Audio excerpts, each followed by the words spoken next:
Alors nous nous retrouvons pour la deuxième partie de la vidéo. Donc dans la première partie, nous avions examiné sous toutes les coutures les différentes facettes de Pluton. Et on va maintenant s'intéresser à ce qu'elle a pu produire à chaque fois qu'elle a transité dans un signe différent. Donc c'est vrai qu'on va s'intéresser d'abord à Pluton en Cancer, puisque c'est dans ce signe-là que Pluton a été découverte, prédécouverte en 1914 et découverte ensuite ce fameux 18 février 1930, donc de façon officielle.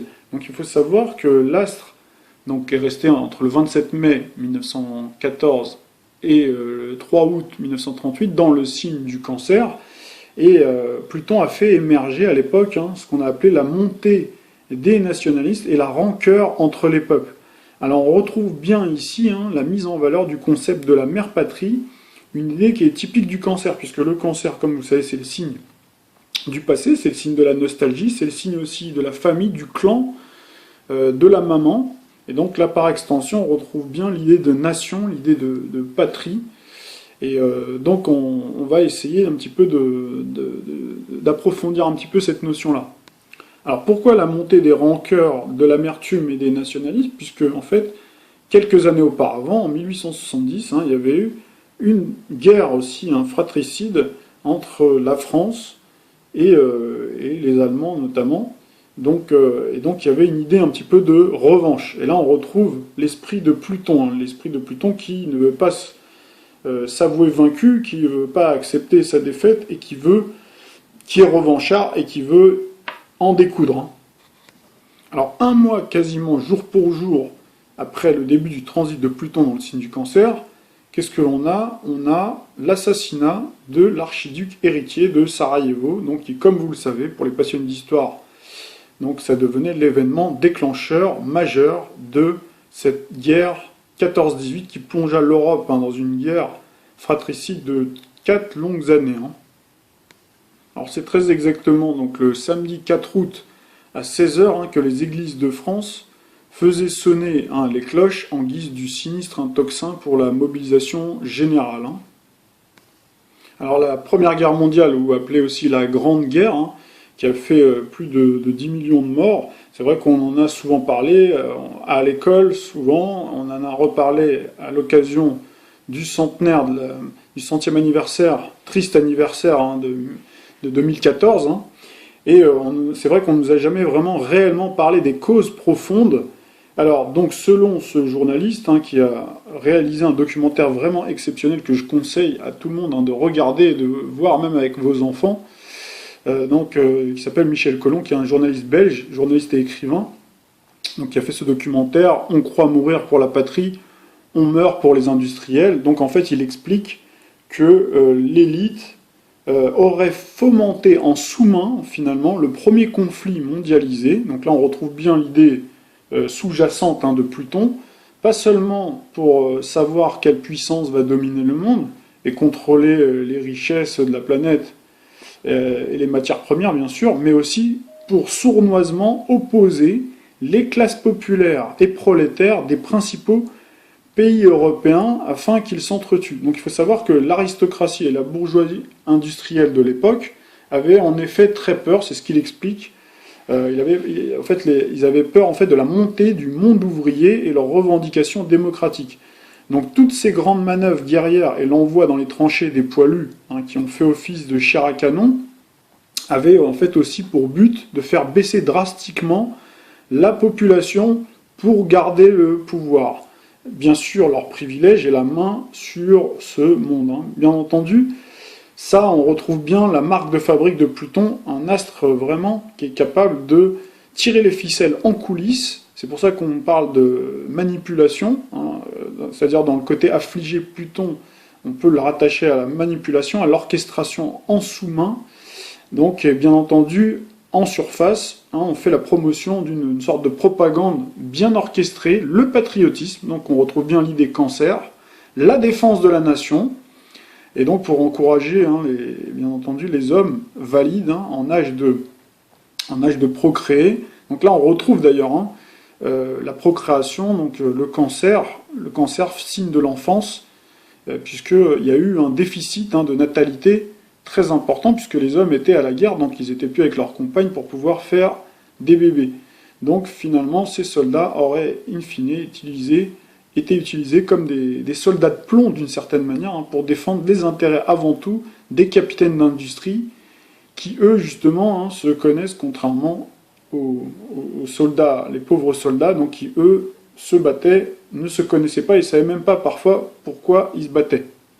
Alors je vous propose de regarder un court extrait du documentaire, ce sera beaucoup plus parlant.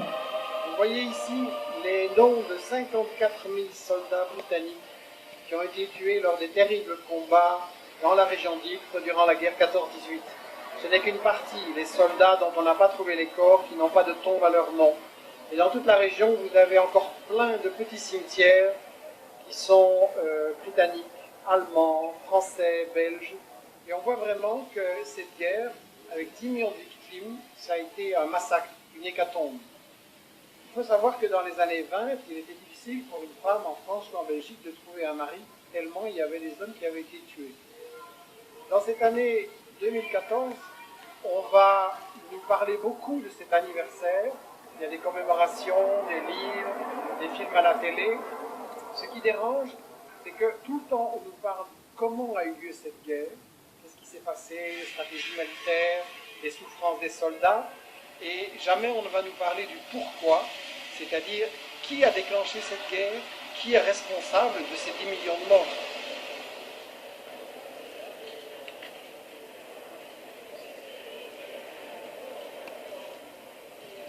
On nous annonce maintenant plein de films documentaires et de livres qui vont tout nous dire sur 14-18.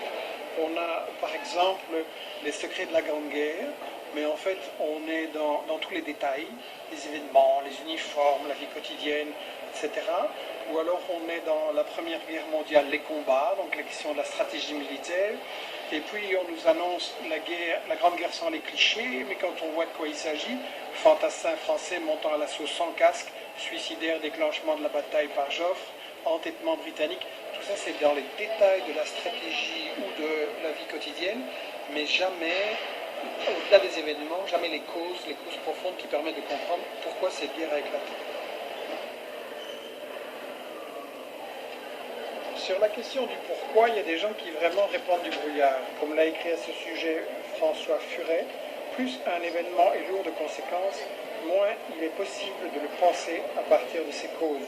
Furet est un écrivain, historien très à droite, financé par des grandes fondations des États-Unis et qui raconte n'importe quoi. Ça voudrait dire qu'il est impossible d'expliquer 14-18. Simplement, on peut très bien expliquer 14-18 si on regarde quels sont les intérêts qui sont le moteur des grandes puissances coloniales et impérialistes de l'époque.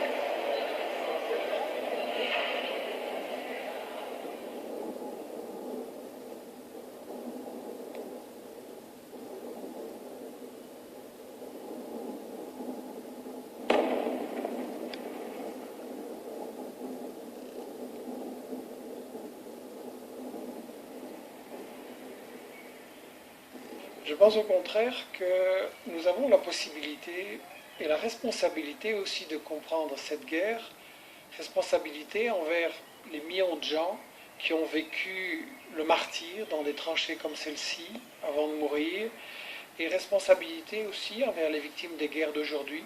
Je pense que pour comprendre une guerre, c'est simple, il faut saisir les intérêts en présence, les intérêts qu'on nous cache, et à ce moment-là, tout s'éclaire.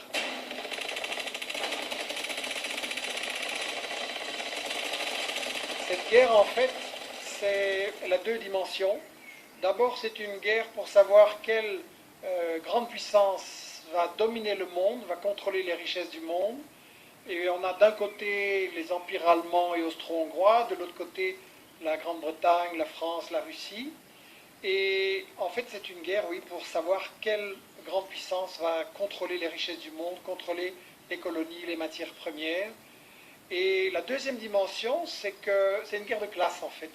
Les élites de cette époque, l'aristocratie, la grande bourgeoisie industrielle et financière, ont une très grande crainte par rapport à la montée du mouvement ouvrier, la revendication de la démocratie, du suffrage universel.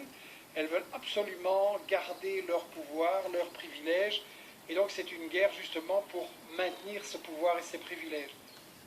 Alors on retrouve bien à travers le titre de ce documentaire, donc la célèbre citation d'Anatole France, on croit mourir pour la patrie, on meurt pour des industriels. Donc si je vous ai parlé et présenté quelques instants ce court extrait, c'était justement pour faire le lien avec Pluton, dont vous voyez, qui pour garder le pouvoir, est capable de tout détruire, de s'auto-détruire d'une certaine manière, ou d'emmener en tout cas un certain nombre de gens dans la mort, pour garder le pouvoir. Donc ça, il faut bien garder cette notion-là à l'esprit, puisque là, on fait ce voyage temporel, bien entendu, avec un Pluton en Cancer dans les années 1914-1938, mais vous verrez que on va avoir à chaque fois une reproduction, et notamment, ça peut être intéressant de faire le lien à notre époque. Et on en parlera un peu plus tard dans la vidéo. Il y a un autre auteur d'ailleurs qui s'appelle Paul Valéry, qui disait que la guerre, c'est un massacre de gens qui ne se connaissent pas au profit de gens qui se connaissent, mais ne se massacrent pas. Alors vous l'avez bien compris, donc dans ce genre de conflit, seuls les pauvres ont perdu la guerre. D'ailleurs, si vous vous souvenez, il y a eu des périodes, notamment près de la fin de la guerre, autour de 1917, des périodes de fraternisation entre les deux camps, c'est-à-dire les Allemands et les Français qui, entre deux coups de canon, se mettaient à fraterniser, puisqu'ils se rendaient compte finalement qu'ils étaient dans la même mélasse, dans la même mouise, jusqu'au cou, pour pas dire plus. Et donc on voit bien qu'ils devaient se poser des questions, ils devaient se dire mais qu'est-ce qu'on fait là finalement quoi? On se bat, mais on sait même pas pourquoi on nous a envoyés, donc nous faire tuer. Donc là vous voyez bien finalement que pendant ce temps, Pluton continue, elle, à s'en mettre plein les poches, puisque Pluton, c'est la planète aussi de l'argent, des richesses, puisque vous avez bien entendu tout à l'heure, donc le documentaliste, le journaliste, qui parlait de richesse, de la domination, de partage du monde, et donc pendant que ces pauvres gens se font massacrer, eux continuent à s'en mettre plein les poches. Par contre, officiellement, il faut toujours masquer les conflits et motiver les conflits par des bons sentiments, par une morale, plus acceptable, bien entendu, pour l'opinion publique, pour qu'elle adhère et valide l'effort de guerre. Donc c'est souvent, et ça on le retrouve d'ailleurs à toutes les époques, l'honneur, l'humanisme, la défense, bien entendu, de la patrie. D'accord ? Alors après, officieusement, bien entendu, c'est tout autre chose. Et là on retrouve le côté officieux, le côté en coulisses, le côté caché, Pluton, qui tire les ficelles en coulisses, et puis qui donne une autre version. Donc là on retrouve vraiment l'aspect manipulation, donc là encore une fois, à bien garder à l'esprit. Alors, idem également, on a souvent parlé des alliés, de la triple entente, la triplice, l'entente cordiale, ça vous connaissez ça si vous vous souvenez de vos cours d'histoire. Après on peut se demander avec le recul si nos alliés finalement n'étaient pas, en tout cas les commanditaires, n'étaient pas aussi nos meilleurs ennemis. Donc les alliés des dirigeants, certainement, mais les ennemis du peuple, assurément. Donc il faut savoir que même en 1917, quand les États-Unis ont fait un premier débarquement, c'était parce qu'ils sentaient effectivement que leurs intérêts financiers, leurs intérêts économiques, en fait, étaient en jeu, étaient menacés aussi par l'Empire soviétique, qui, comme vous le savez, dès 1917, a basculé dans une révolution, la révolution bolchevique. Donc ils avaient peur de la contagion du péril rouge. Et vous verrez qu'on retrouvera un épisode un petit peu similaire un peu plus tard, lors de la Seconde Guerre mondiale. Alors si vous recherchez bien, il y a quand même parmi nos contemporains qui se sont intéressés aux causes profondes. Donc déjà, vous voyez, par exemple, là je suis sur le club Mediapart, je pense que c'est un blogueur, donc il parle bien du pétrole déjà, donc en 1914-1918. Alors pourquoi le pétrole? Parce qu'on peut remarquer qu'en fait la découverte officielle de Pluton coïncide en fait avec la création des premières sociétés pétrolières qui ont vu le jour en Pennsylvanie, aux États-Unis notamment, et en Roumanie. Donc là on retrouve bien l'idée de richesse souterraine du pétrole, donc qui est effectivement l'or noir, d'ailleurs noir comme la couleur qui pourrait justement se rapporter au côté mortifère de Pluton. Et donc, c'est vrai que le pétrole était utilisé depuis un bon moment pour l'éclairage des lampes, avec le fameux craquage catalytique et en lui fluidifié, donc qui est mis au point très exactement cette année-là, en 1930. Donc cette avancée technologique permettait désormais de transformer aussi les coupes lourdes mal valorisées en carburant pour l'automobile, Donc le marché du pétrole trouve à ce moment-là un second souffle et même de nouveaux débouchés vers l'industrie automobile, à cette époque en plein essor, sous l'impulsion notamment de Ford et du Taylorisme, donc pour le travail à la chaîne. Donc c'est vrai que c'est une belle aubaine pour réorienter la production de pétrole qui subissait une puissante concurrence à l'époque de l'ampoule électrique, depuis son invention par Thomas Edison quelques années auparavant. Donc là on trouve encore la dimension symbolique, bien entendu, de Pluton, la planète, l'astre en tout cas des forces souterraines, qui prend tout son sens. Alors si on parle un petit peu économie à cette époque, toutes les forces, toutes les énergies sont consacrées, sont orientées vers l'effort de guerre pendant 4 ans.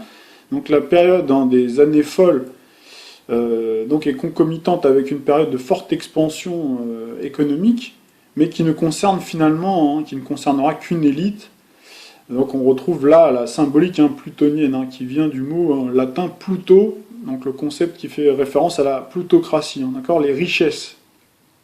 D'accord. Donc une société dominée effectivement par les riches, par les rentiers. Donc on a ensuite, donc, durant cette année où on a Pluton qui est en transit dans le signe du Cancer, on en a parlé tout à l'heure, la grande crise 1929, qui marqua un coup d'arrêt donc après cette petite période de croissance après la guerre, dans l'entre-deux-guerres, comme partout en fait dans le monde où il y a eu une période à un moment donné de pseudo-insouciance qui a été drapée par des mouvements qui soutiennent du bout des lèvres la paix comme pour conjurer la peur d'un nouveau conflit mondialisé. Donc ça c'était dans les années 20.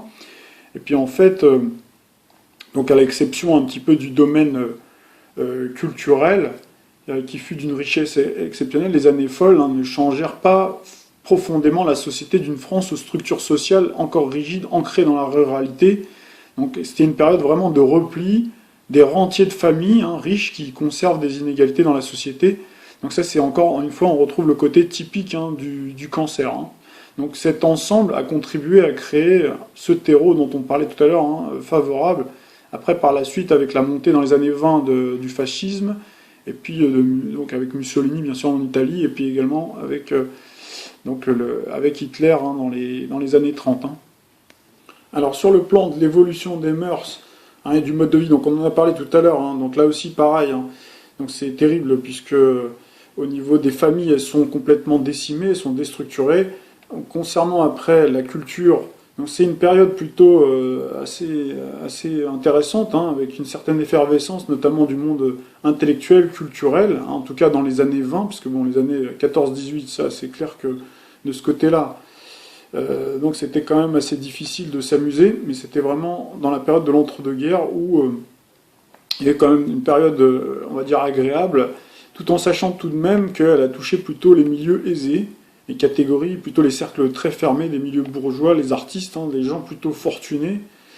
D'ailleurs en France c'est le début de Coco Chanel, on retrouve d'ailleurs la coupe à la garçonne, et une forme de petite libération déjà, qui était un peu précurseur d'autres libérations plus tard sexuelles, mais dans le comportement il y avait une certaine exubérance, donc dans la tenue vestimentaire notamment.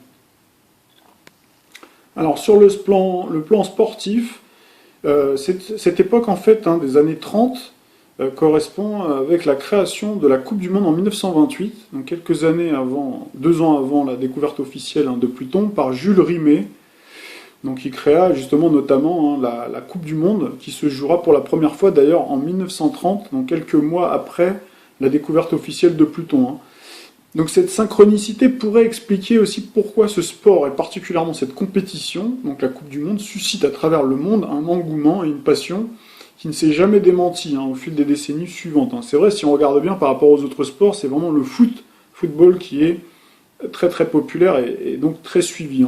Donc là on retrouve toute la passion de l'énergie plutonienne qui véhiculera d'ailleurs dans le futur des sommes d'argent, on le sait aujourd'hui maintenant, extrêmement tout à fait colossales. Alors pour cette deuxième partie de vidéo, on va s'intéresser tout de suite à cette fois l'impact de Pluton, donc qui a transité dans le signe du Lion, donc à partir du 4 août 1938 jusqu'aux années 1957-1958. Alors moins d'un an plus tard, donc le 1er septembre 1939, Donc les yeux en fait du monde horrifié ont vu apparaître au grand jour les dessins funestes du nazisme avec le début des hostilités de la Seconde Guerre mondiale qui fit plus de 50 millions de victimes. Donc on retrouve l'idée avec le transit de Pluton dans le signe du lion, l'idée de clarté puisque le lion est gouverné par le soleil, donc du lion, donc qui lève finalement le voile sur les projets donc qui se tramaient en coulisses. Alors il faut savoir également que quelques semaines avant le début du transit de Pluton dans le signe du lion, c'était déjà le 12 mars 1938 l'annexion de l'Autriche donc par l'Allemagne. Puis quelques mois après le début du transit, cette fois-ci, on a eu le 9 novembre, donc d'ailleurs sous le signe du Scorpion, l'effroyable nuit de cristal. Puis ensuite de nombreux épisodes allant du conflit éclair à l'occupation de la France, ainsi que de toute l'Europe hitlérienne. Alors comme vous le savez, le point d'orgue, je vous passe tous les détails des différents épisodes de la guerre, mais le point d'orgue qui sonnait aussi comme l'épilogue du conflit mondialisé, ce soldat par le largage donc de la bombe nucléaire sur le Japon par les États-Unis, donc à Hiroshima le 6 août 1945, et également Nagasaki le 9 août. Donc là, encore une fois, on retrouve le côté tristement spectaculaire de Pluton dans le signe du lion. Le lion étant le signe du spectacle aussi. Mais là, c'est le spectacle funeste. Donc vous pouvez avoir une image qui vous donne un peu l'état dans lequel était le pays. Alors après la guerre, s'en suivra une redistribution des cartes sur le plan géopolitique et une confirmation des superpuissances Donc là à l'époque on avait à Yalta et Potsdam, on avait donc Churchill, Roosevelt et Staline qui étaient ensemble pour se partager le monde. Mais on a surtout l'émergence des deux grands, c'est-à-dire l'URSS et les USA. Donc on a également la conférence de San Francisco. Donc tout ça se fait au détriment de la vieille Europe. Donc ces accords jetèrent les bases d'un nouvel ordre international avec l'ONU. Donc ça c'est pour les accords de San Francisco. Et donc la mise en place de l'étalon or dont l'éclat n'est pas sans rappeler la valeur et le prestige du lion. Donc là on retrouve aussi dans l'idée des super grandes puissances, tout ce qui est super. C'est vraiment, le superlatif correspond tout à fait à la notion du lion. Le côté héroïque, là on retrouve la puissance, la force, le pouvoir de Pluton installé dans le signe du lion. Alors après avoir tout détruit, Pluton va se régénérer. Donc on retrouve là l'idée de reconstruction. Donc on en a parlé tout à l'heure dans la précédente vidéo. On rentre dans les 30 glorieuses, une période de prospérité et de croissance économique sans précédent. Cette période aussi coïncide avec l'émergence et l'âge d'or du cinéma, le fameux 7e art. Donc on retrouve encore le chiffre 7. Il faut savoir que le 5e signe du zodiaque, c'est-à-dire le lion, c'est vraiment le signe qui est dédié au cinéma. Donc on a parlé tout à l'heure du côté spectaculaire. Donc là on le retrouve plutôt dans le côté cinématographique, notamment dans les années 40-50, avec des acteurs mythiques comme Clark Gable, Carole Lombard, Tyrone Power, Charlie Chaplin, Charleston, Grace Kelly, Burt Lancaster, Orson Welles, Ava Gardner, James Dean, Elizabeth Taylor, Errol Flynn, Frank Sinatra, Gene Kelly, Gary Cooper, je vais tous les citer, Gregory Peck, Henry Fonda, Humphrey Bogart, John Wayne, bien sûr, Kirk Douglas, Lauren Bacall, Rita Hayworth, Paul Newman, Sophia Loren. Donc c'est vraiment une époque dorée qui verra la réalisation de films comme Autant en emporte le vent, Casablanca, bien sûr les westerns qui vanteront les mérites du rêve américain à travers le monde. Alors un petit tour par nos cartes du ciel, donc on se retrouve sur la carte du ciel des États-Unis, d'accord, toujours, ça n'a pas bougé, 4 juillet 1776, et donc en fait Pluton séjournait, cette époque dorée, dans le signe du lion, effectivement, donc qui est étroitement lié en fait avec d'une part la maison 8, d'accord, maison 8 en analogie avec Pluton, donc qui donne beaucoup de puissance, beaucoup de pouvoir, mais surtout la tête du dragon des États-Unis qui est située dans le signe du lion, c'est-à-dire le destin, donc qui donne une domination en fait, donc qui permet d'installer dans la destinée mondiale les États-Unis comme super grande puissance, tant sur le plan, on l'a vu, militaire, géostratégique, dans le partage du monde, mais également sur le plan culturel, hein, pour pouvoir diffuser.